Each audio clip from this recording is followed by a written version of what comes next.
everyone. I'm Dr. Yosefa Fogel-Rubel, and this is One-on-One Women Talk Torah, a series brought to you by Matan Women's Institute for Torah Study. Welcome back to Matan's One-on-One podcast, where we spend 30 minutes speaking about the Parsha. Our episodes in the book of Breishit focus on family and interpersonal dynamics. These conversations are candid, insightful, and respectful. We aim not to psychoanalyze the biblical figures, but to learn from them as we stumble through our own beautifully messy lives. It's not too late to register for yearly classes at Matan. Check out the website and social media platforms for all relevant information. If you would like to sponsor a podcast episode in honor or memory of a loved one, please contact the Matan office via telephone or email us at podcast@matan.org.il.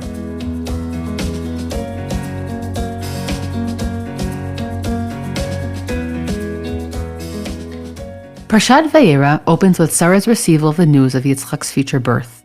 It is the first revelatory stop on the travel route of the three messengers of God, after which they continue to Sodom to deliver God's punishment and save Lot and his family.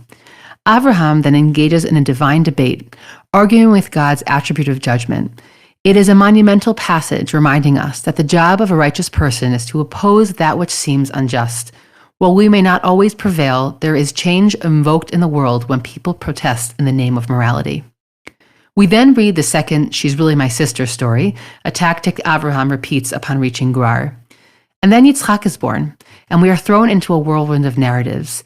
His youth is complicated by the presence of Ishmael, who gets thrown out of Avraham's house with his mother Hagar. It is a strikingly similar yet somewhat different story than the one told in chapter 16, which takes place before Sarah as a mother. There is a brief reprieve to discuss stolen wells, and Avraham flexes his muscles as arbitrator, creating an alliance with Avimelech and his army chief. Right after this, God commands Avraham to sacrifice his son. This will be the focus of today's conversation. The Parsha closes with a recording of Nachor's descendants, both from his wife Milcah, briefly mentioned at the end of chapter 11, and the children born to his concubine. This seems to function as a hopeful epilogue to the Akedah story, letting us know that Yitzchak will emerge from this episode and marry Rivka, who descends from the line of Nachor. Today I have the pleasure of speaking with Dr. Tanya White to speak about the philosophical and familial implications of the Akedah story. Dr. Tanya White is an international lecturer, writer, and educator with a focus on Tanakh and contemporary Jewish thought. She is a senior lecturer at Matan's Women's Institute for Torah Study and teaches at other institutions including Pardes and LSJS. Tanya holds a doctorate in Jewish philosophy from Bar-Ilan University and is a recipient of the Shoup Fellowship for Outstanding Students. A collection of her articles, blogs, and published material can be viewed on her blog page, www.tanyawhite.org. Tanya, most importantly, you did not mention that you're my friend in your bio. I should have that. I joke. Tanya, it is great to have you back here on the podcast. Thanks for agreeing to come back. I have to hold back from having you every other episode. So. It's great to be back with you, Yosefa. Always a pleasure. Okay, so, when I asked you to participate in the Breishit series on family, you said to me, would it be too ambitious to talk about the Akedah? And I said, I don't think there's anyone better to talk about it. So let's jump into that episode. I agree that there's so many laden, complex, layered stories that we have in each of these parshiot, and there's something kind of agonizing about having to choose one. But I think that speaking about the story of the Akedah from both the Tanakh and philosophical and familial lens is an imperative. So take us into that story wherever feels right for you today. So I feel like it's the kind of story that on the one hand impels us to interpret it, to look at it, to analyze, to be provoked, and on the other hand, it almost mandates us to be silent.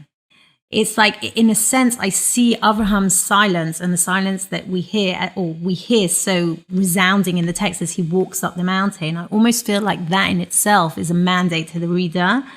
That what can one say about this episode? What can one even speak about with authority about such a perplexing, paradoxical narrative in the text? And yet at the same time, because it is so challenging and so difficult, it's almost as if the text is inviting us as the reader, almost mandating us to interpret it. And it's that kind of dialectical tension that exists between, on the one hand, the silence that we feel when we read it, that the only way to relate to it is to just remain silent. And on the other hand, knowing that we actually just can't remain silent on it and we need to scream and shout and try and understand it. That to me is what makes the narrative so enticing. So I'm going to jump straight in. I kind of want to take that down. I want to say something which I think is supremely important when reading it. I think that in order to really understand the narrative, it has to be viewed in the wider, broader perspective of the Avraham narratives generally, and see it in the context of all the previous challenges that he's been through, and understand that this is the kind of the climax, the pinnacle, the final step, right, in this very difficult, and as I said to you at the beginning, very messy matrix that Avraham is constantly trying to navigate between his particular ties and feelings and relationship to his family, and the more, I don't know if I call it universal, but the more divinely oriented or divinely mandated covenantal way. Meaning, on the one hand, he has his family, he has what all human beings have, right? Your particular sentiments towards those that are closest to you, and those that you, self-interest to a degree, self-interest. My self-interest is to protect my family. My self-interest is to ensure that my family survives, that my seed survives, that my family is the most important thing in my being, that my wife, that my spouse, that my children, that I feel my deep attachment to these people. And yet everyone also, all of us, all human beings, whether they're Jewish or not Jewish, I would like to believe, yes, I'd like to think in an ideal world, all human beings have goals, have principles, have values that transcend their self-interest, that transcend their family connections or their particular lives or whatever it happens to be. And we all, in some senses, every human being, I think even more particularly the Jewish people and Jews, we're always managing that very, very difficult tie between the two. I'll just give you a really classic example, Yosefa, which I find super fascinating as a historical development. If we look, I mean, just look at Fiddler on the Roof as an example, right? Fiddler on the Roof, you have, what's the name of the main character? It's gone out of my head. Tevye, thank you. You have Tevye, who we see has a very, very strong sense of his Jewish roots, of his Jewish identity, of the divine mandate that you have to maintain the character of the Jewish people, which is, traditional orthodoxy. I mean, at the time it wasn't called orthodoxy. It was before the Enlightenment had impacted them, but the traditional ways. And what happens is his daughter, or one or two of his daughters, one specifically, leaves that, marries out. And for Tevye, there is a total cut. He has, for him, the principle of the Jewish, mandate not to marry out and not to assimilate comes way before or supersedes his particular connection to his daughter, and he cuts her off. But for the mother, it's much more difficult, as we see, and we see the tension. I would say now, in our modern world, I'm going to say things here that may be a little bit uncomfortable, but I see this from not just assimilation. All these different manifestations that we're seeing where our children are not necessarily following exactly the path that or the principles that we have adhered to, or the principles that are important to us in terms of Jewish continuity, in terms of our Jewish principles, even in terms of being religious and non-religious. In even 100, 200 years ago, your child wasn't religious. They were left out of the fold. You kind of disconnected to them. There was a disengagement. Nowadays, that is really not the case. And we're seeing even a very strong embrace and unconditional love towards our children, even if they are not choosing the path or the principles or the values or whatever it happens to be that we believe in. And I think that there's been some kind of transformation that's happened. Now, again, I'm not saying what is right or wrong. And I think that's exactly the point, Yosefa. I think that every generation chooses, of when you're balancing these two things out, every generation, according to what is going on, according to what all the different value systems they're weighing up, according to what's the situation in that generation, chooses where to place the emphasis. And I think for Avraham, his entire life narrative is about one where he is constantly balancing that very, very narrow bridge, that very narrow path between familial ties, familial loyalty, familial love and the knowledge that he is carrying the covenantal path, that he is the torchbearer of the covenantal mission. But so with that thought in mind, and I have a lot of thoughts in response. I'm sure you do. To them. You look at the Akedah narrative and you don't really see any overt hesitation on the part of Avraham. You see some subtle hesitations, by the way, on some of the ways they stop, and that's a different episode, a close reading. No, my reading is that I see massive. You see hesitation on Avraham's part. 100%. The word hineni that keeps coming up to me echoes Avraham's state of mind as he was climbing up the mountain. I see the fact that Avraham hardly speaks, right? The fact that Avraham basically responds to God by saying hineni, one short word, and responds to we'll talk in a minute, to Yitzchak also by saying hineni, one short word. And besides that, he says a few words to them, you stay here, right? And we'll go up the mountain to the people that help, his helpers. To me, in my mind, that is somebody, and we know Avraham knows how to use words. Only a few chapters earlier, he was arguing with God about Sdom. Okay, this isn't someone that can't argue. To my mind, that shows the antipathy that he has towards the mission. He is walking that mountain because when we are uncertain, we still have to climb the mountain. When we are unsure, we still have to remain in the ritualistic moments of getting up in the morning and davening and remaining, the korban tamid, to remain in those moments of continuing. And it doesn't alleviate the doubt. It doesn't make it easier, but it allows us to still remain within the framework of what it is to be a human being in a relationship with God. But, and to me, this is the moment, that hineni call is the antipathy. And where do I see it? So I saw the most incredible article by Rav Benny Lau.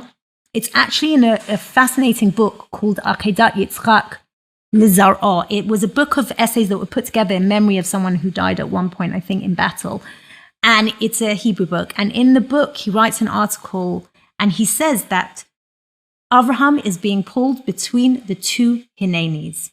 He's being called, the only time he says hineni, the first is to God. Yes, God, hineni, I am here. I am listening. I understand that this is the divine call and this is the divine mission at this moment. And when Yitzchak, they're climbing up the mountain and Yitzchak turns around to him, right? And he says to him, Avi, and he turns around and he says, hineni b'ni, I'm here, my son, right? And he asks him, where is the sel olah? Like, what are we going to sacrifice? And he says, Hashem yira'eh taseh, God b'ni, God will show me where the sacrifice is going to be. But to me, what Rav Benny Lau speaks about is the tension, the pull between the hineni to God and the hineni b'ni that he says to Yitzchak. And if we take, as I said to you, if we see this narrative not as the beginning, but the end of that journey that Avraham's been taking, it makes a lot of sense. If I just go through with you, your Sefer, just 3 or 4 examples. Lech Lecha, his first call, where he hears this voice or whatever it happens to be that tells him, Lech lecha me'atzcha molatzcha bet avicha el ha'eretz asher ereka. Leave your home, the house, and the house of your father to this land that I will show you. First and foremost, this again is a choice between familial ties, familial certainty, familial home, and the mission of God, the call of God, the covenantal path. Okay? In that circumstance, what does Avraham choose? He chooses the covenantal path. He takes with him Sarah, his wife, and he takes with him Lot, but he leaves his father's household behind. Okay, the second one is the tension I know you spoke about last week between Lot and the covenantal destiny. And it's very, very interesting because our focus is that, okay, I'm not going to get into each individual narrative here, but I just want to show how Lot for Avraham is his tie to his family. It's his brother's son. It's somebody he clearly loves and feels loyalty towards. And at that moment, Lot's in a pickle. And we have the battle of the 4 and 5 kings. And Avraham puts his life on the line to go and save his nephew. Now, we're not told again whether or not that was the right thing to do. There's no divine voice that comes out. But at that moment, and don't forget, we all see Avraham speaks to God, God speaks to Avraham. But actually, how many times does God directly speak to Avraham in his lifetime? In many situations, Avraham had to be the protagonist of his own destiny. He had to be the one that had to make choices without God telling him what to do. And for example, in that specific example, he had to weigh up. On the one hand, God has promised to, that I'm going to be the covenantal, that my progeny is going to be the covenantal way. So he doesn't know if his progeny is Lot or isn't. And here he puts his life on the line to go and save his nephew. Now, is he doing that because he loves his nephew? Or is he doing that because he feels that this is the divine mission and he has to save the progeny? We don't know. The text is very ambiguous. We don't know what his intentions are. We don't know why he's doing it. But again, what we're seeing, the same thing. His family, his ties, his love of his family versus the covenantal mission. Why does he go into war? We're not sure. It's unsure. But we see at the end that Lot is not chosen. Okay? Then we have the very disturbing episode, and I, even in our modern minds, it's disturbing, but even I think for the ancient commentators, and a lot of them are very, very critical of Avraham, it's still disturbing even for the ancient commentators when Avraham goes down to Egypt and he essentially puts his life ahead of the life of his wife.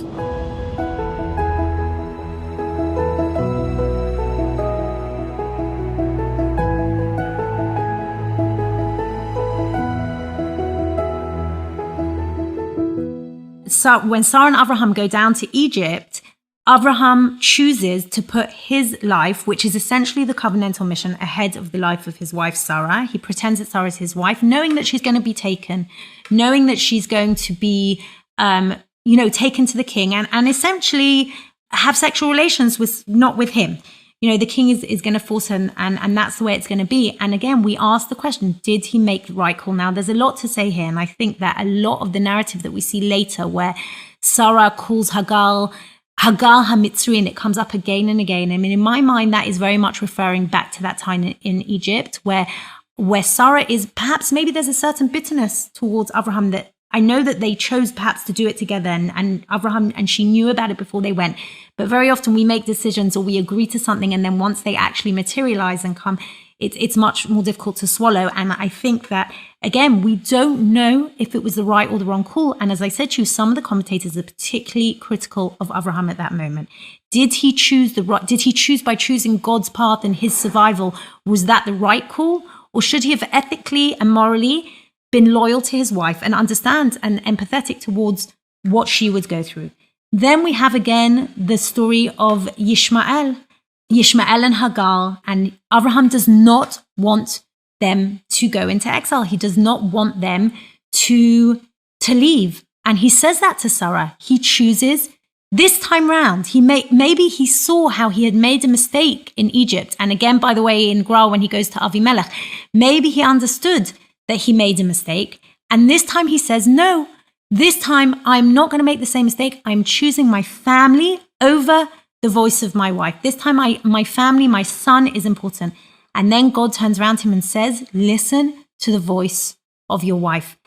This time God intervenes and says to him, you need to be choosing the covenantal path, Yitzchak, and his survival over the feelings you have towards your son Yishmael and Hagar. And finally, after all of that, we get to the story of Yitzchak and the Akedah. And once again here, we see the tension between the love of son and maybe the self-interest and the greater mission of God, what God wants Avraham to do. But the irony here, and this is the key, the irony here is that as opposed to the other circumstances, there was always a self-interest versus God's mission. Here they're wrapped up into one.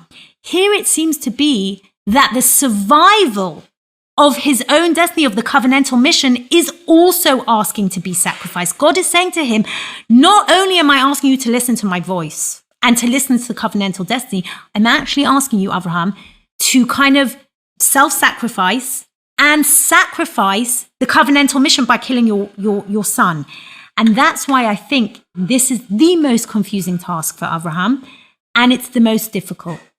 I have a few ways that I would perhaps respond to them, but We don't have enough time to unpack each of them individually. And I know you want to respond, Yosefa. First of all, I think it's a fascinating way to go through all those narratives. I honestly have never heard them looked at that way.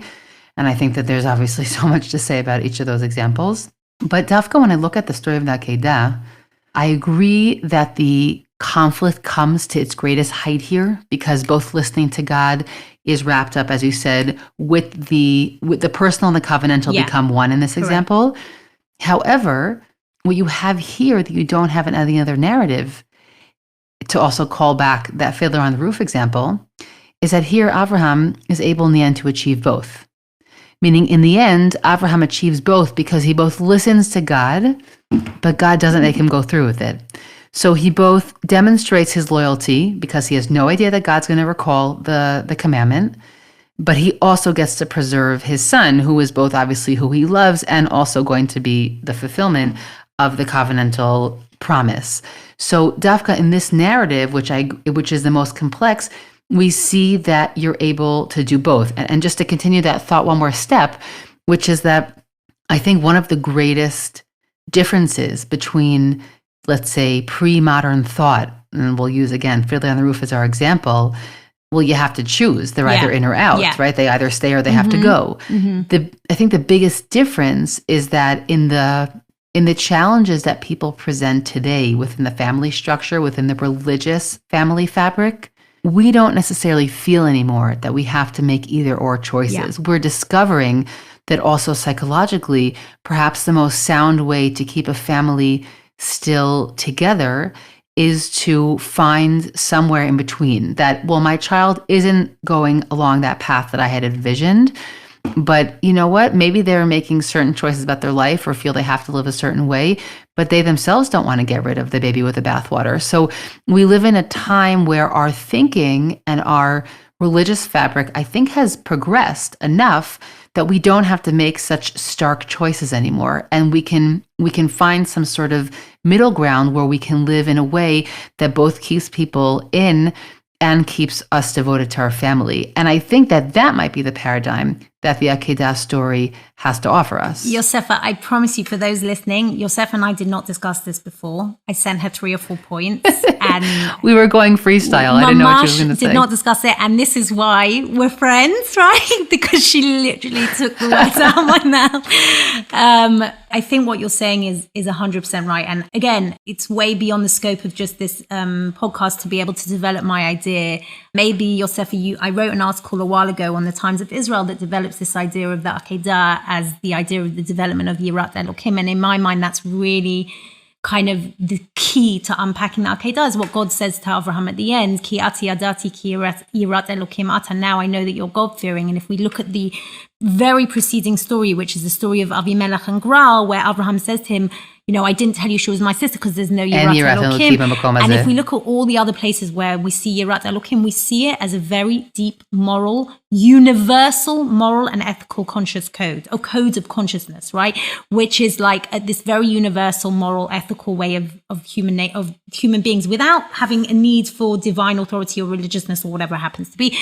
And I see the Akedah as of God turning around to Avraham and saying, now I know that deep within yourself, you don't only listen to the external command of God, which you did because you climbed up the mountain, but you also are able to listen to your inner moral conscience. Because if we think about it right at the end, I don't 100% agree with everything you said, because I think actually Avraham's very uncertain. And there's a beautiful thing in the Kabbalah. They talk about the idea that the command that Avraham heard in the Akedah was like through a dim glass. It wasn't as clear a command as Lech Lecha and anything else.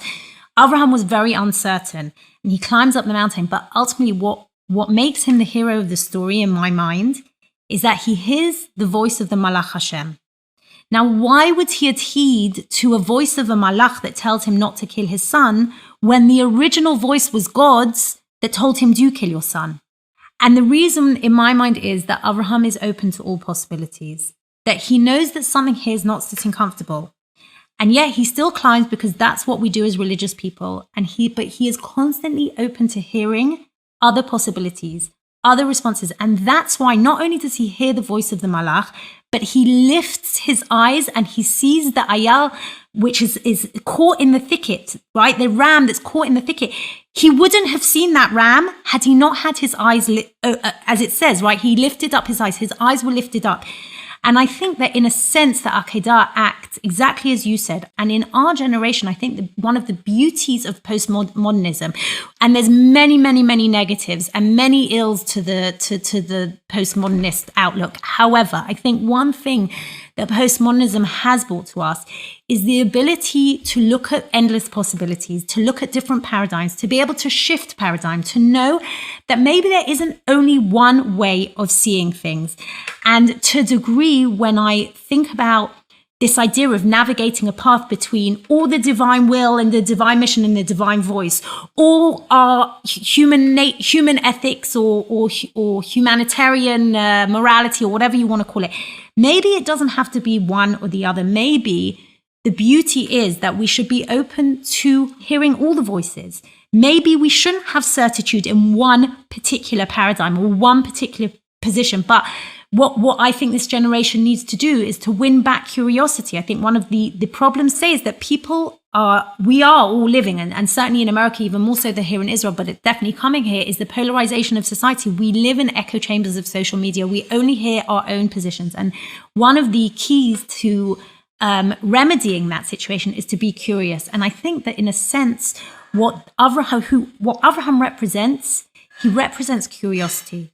He represents the ability to be open at all moments. He can either be fighting for Sdom or he can be listening unconditionally to the voice of God, but he's always open to the other paradigm. We don't know how the story is going to end, and neither does Avraham. And the beauty of him is that he's open to listening and to seeing the different possibilities of an ending.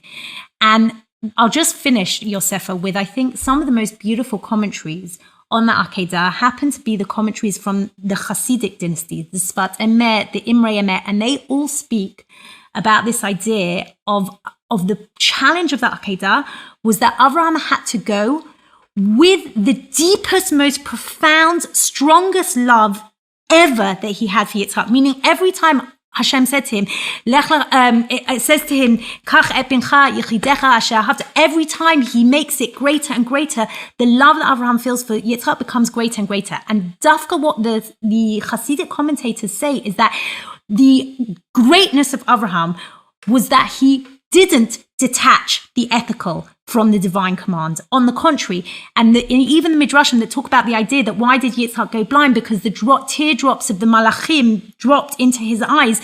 If we take that Midrash, then when Avraham was about to put a knife in his son, did he turn Yitzchak around or was Yitzchak facing him?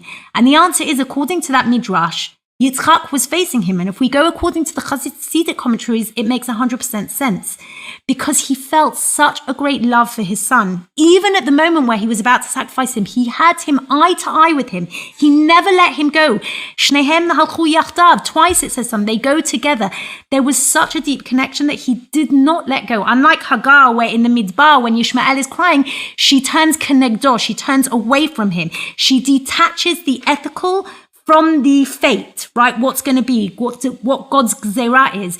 Here, Avraham says, okay, this might be the gzerah. This might be the way the story is going to end, but I am not letting go of my love for my son. I am going with that love and I'm going to do what God tells me to do. And in the end, because he's open to different possibilities, he's able to hear the voice, not of God, the voice of the angel, and to lift his eyes up and see the ram and know that that is a different ending, and that maybe with hindsight, what God asked him to do at the beginning wasn't what he was really meant to do.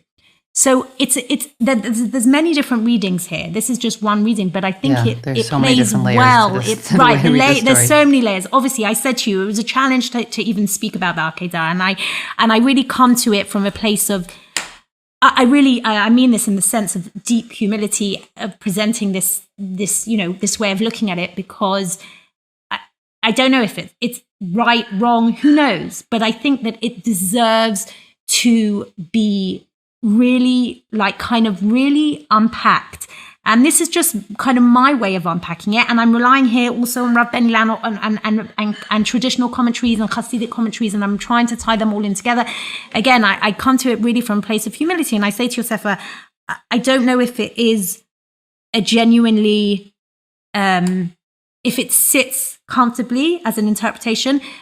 But for me personally, to see it within the greater, more holistic context of the Abrahamic narratives, I think is very, very important. Whether or not you like what I said or I didn't say, I think irrelevant of that. I think if we're going to analyze it, it has to be analyzed not just as a singular narrative, but as something much more holistic and part of the whole Breishit narrative of family, basically, which is exactly the theme you've chosen. Yes, I think just to wrap this conversation up, which is that to me the biggest takeaway I've had from this conversation is that piece, is seeing Avraham's every step as his covenantal promises pitted against family, or we can say, ethics versus personal. We could define it in all different ways. That to me is a totally different way of looking at the Avraham stories. And it's interesting. There are many people who say that in many different ways.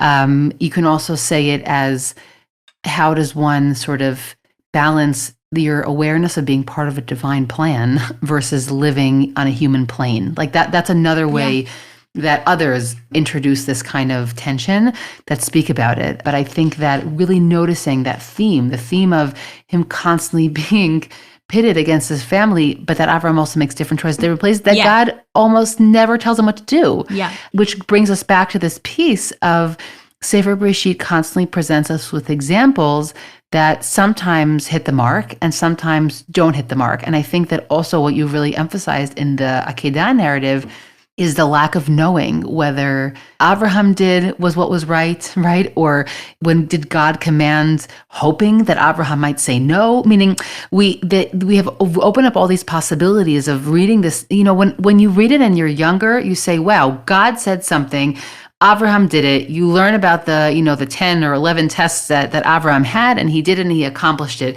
And so you don't ever ask that question of, did God intend for Avraham to answer? Should Avraham had refused? That it opens up another sort of labyrinth of possibilities of how this could have gone. And that piece about remaining open and curious at the end is also a really interesting piece. Meaning, did God intend Avraham to not continue? Meaning it seems yes, because he affirms his choice to not sacrifice his son when he swaps him out for the animal. But this could have developed in a number of different ways, this story. And we're not sure at the outset what's going to happen at the end. And I think that those are all really powerful ways, even just to approach both the cycle of the Avraham stories and also the Akedah story itself. It's not just the dichotomous question of, is it ethical? Is it divine ethics versus human ethics? And what's supposed to be supreme? Something about that reading that's always, it's sort of, I don't know, it doesn't invite me in so much as a learner. But opening up these questions of what did God have in mind, or what did Avraham have in mind on each side, to me sort of opens up a whole array of such richer ways to read this story. I want to just add a very short epilogue, Yosefa, which I'm going to leave as an open question for the listener. Sarah dies as a result of the Akedah. It's very clear that she dies as a result of the Akedah. Sarah, as opposed to Avraham, I think is a far more black and white personality. She sees the world in far more binary way than Avraham does. And we see it in numerous occasions. And, even just, she's very clear. She's got an insane amount of clarity. And there's an amazing midrash, and Aviva Zornberg develops it beautifully in her book, where the Satan comes and basically tells her that Yitzchak's died. And she can't even fathom it. And she dies at that moment, because for her, the world is so black and white and things have to be so clear, that to live in that moment of uncertainty, to live with that, as we said, like opening up of so many different possibilities, the end of the story not coming, she can't live in that moment. And so she dies, because death is the obvious outcome or offshoot of having to live in a gray zone when you're a very, very black and white person. It's the same as Yonah, they're asked to die, etc. Certain personalities, and Sarah's very much that, but that's how I see it. And that's why for me, the Akedah is really this idea of the ability to paradigm shift, which to an extent Sarah, and Sarah needed to be black and white because she had to create that balance to Avraham, but Sarah can't function, she can't live in that zone. Wow. Okay. Well, that's leaving us obviously with another large nugget to think about. And I'll just add, and here we'll really end, which is that a whole nother a path that we didn't go down now is to think about how this episode impacts Yitzchak's life. And how being part of this episode, or being the subject of this tension between the divine and the human ethical, or again, however we're going to pit those different values, that is another thing to think about, and to think about how we see it resonating in Yitzchak's life later on. But for today, Tanya, I'm going to thank you for this conversation, as always. Thank you. Opening up our minds and our hearts. And we are definitely going home with a tremendous amount to think about and speak about over our Shabbat table. So thank you so much. Thank you, Yosefa. I hope you've enjoyed this conversation as much as I did. I'm Dr. Yosefa Fogel-Rubel, and this is One-on-One Women Talk Torah, a series brought to you by Matan Women's Institute for Torah Study. Please do One-on-One and Women's Torah Learning a small favor by sharing this podcast with family and friends so that we can reach new listeners. You can stream and download these episodes on Spotify, iTunes, Google Podcasts, SoundCloud, and Matan's website. Don't forget to leave us a 5-star review in the comments. Please send us any feedback at podcast@matan.org.il. That's podcast@matan.org.il. Thanks for listening, everyone.